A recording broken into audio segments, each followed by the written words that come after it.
Hey everyone, and welcome back to another video. Today, we're going to focus on optimizing your device. I am going to show you exactly how to install the CrazyX Tweak Magisk Vexirox module to significantly improve your phone performance.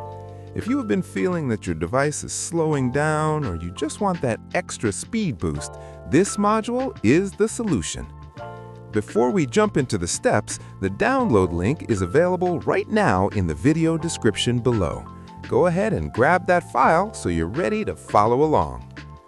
Now, I need to make a quick clarification based on my previous video. In the last video, I showed you how to install Magisk Vexirox.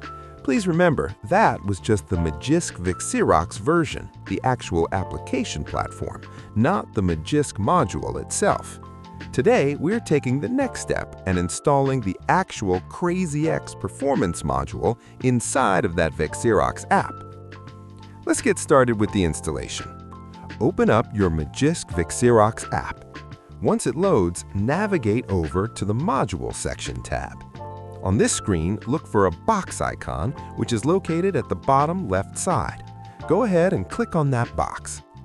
This will open up the internal file manager. From here, select the CrazyX zip file you downloaded. Usually this works instantly. If it does, just restart your phone and you're done. However, some of you might encounter an error message that says select zip file only, even though you did select a zip. If you get this error, don't worry, I have the fix.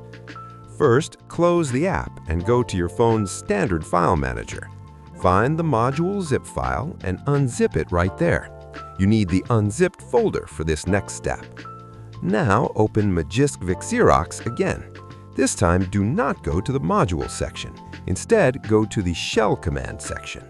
Inside the file manager here, find and open the unzipped folder you just created. Look for a specific file named install.sh. Select that install file. The script will bypass the error and start the installation manually. Once the process finishes, there's one last important step. Restart your phone. The tweaks will not apply until you reboot. After the restart, go ahead and check your performance. You should feel the difference immediately. That's it for this video. Thanks for watching, and I'll see you in the next one.